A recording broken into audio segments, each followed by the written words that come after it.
Good evening there, everybody. What is happening? Hopefully, y'all are having a wonderful day today. So, when it comes down to it, I thought, of course, that I would give my perspective and the fight review of the Regis Prograis versus Devin Haney fight, which, of course, for those of you that ended up seeing this fight, it really was not a fight at all. Devin Haney, of course, ended up pretty much dominating Regis Prograis throughout the whole entire fight. And of course, I believe that this was actually his first fight at the 140-pound weight division, which is relatively impressive because if you were to score this fight, I think at the very least, or the most amount of rounds maybe that you could give Regis Prograis probably was maybe one round.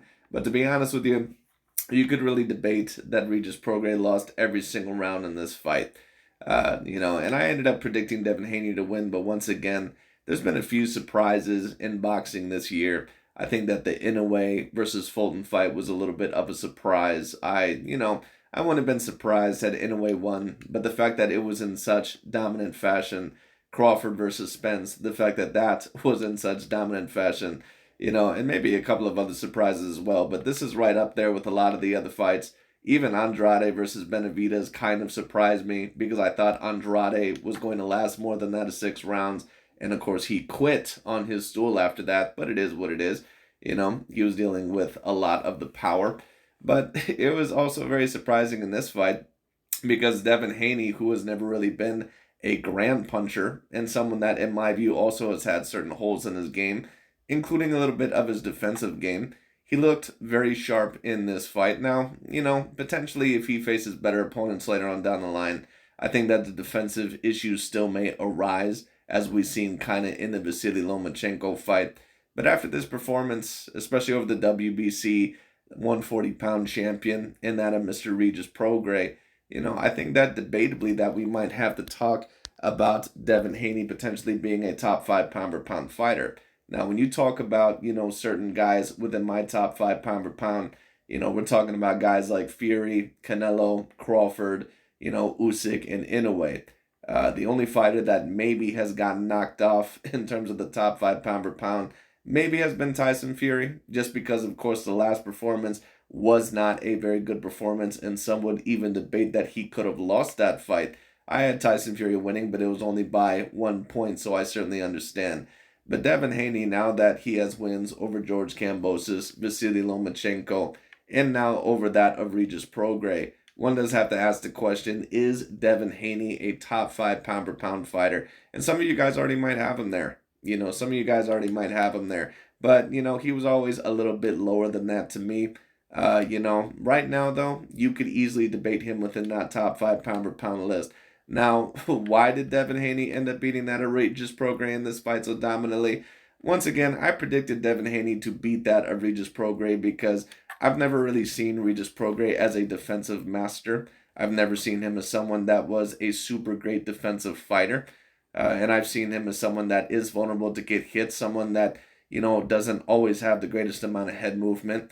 And a certain amount of his flaws did end up getting exposed within this fight. Not just at times the lack of defense, but also at times the fact that he did not have the quickest feet compared to that of Devin Haney. And the speed was really the thing that was the most glaring within this fight.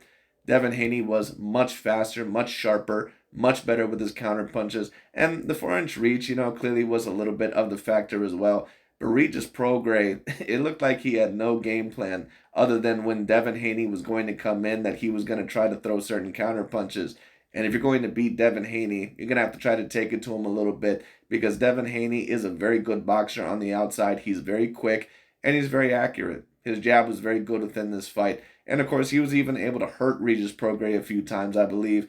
Even knocked him down once, I believe, in the third round, but damn near knocked him out a couple times, especially with that right hand. So it appears that Devin Haney, that not only has he sharpened his skills a little bit, but even his level of power has improved to a certain degree. And you expect that a little bit when they move up, But looking at this fight, I'm not really, super shocked, but it is a little bit surprising because I did at least expect this fight to be about 8 rounds to 4, 9 rounds to 3. The fact that this was pretty much 12 rounds to 0, I mean, it was a little bit of a surprise. The fact that Devin Haney was able to hurt him a multitude of times, the fact that Regis Prograis had just no answers to his footwork and his speed whatsoever.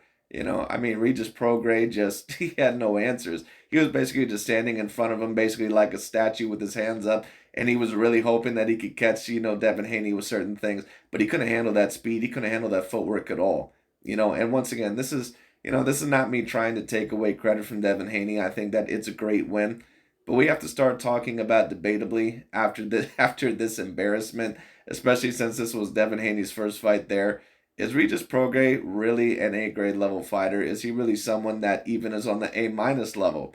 Because I never seen Regis Prograis as someone that was an A plus level fighter. I seen him as an A minus level fighter when it comes down to it. But after this, to be quite honest with you, the fact that he got dominated against a guy that really went life and death with that of a 130 pounder in his last fight against Vasily Lomachenko, because Lomachenko, in my view, has never been a natural 135 pounder. And that could have maybe been because Devin Haney was, it was very hard for him to make the weight class. I'm not really sure, because he was pretty much pushing his limit at that point.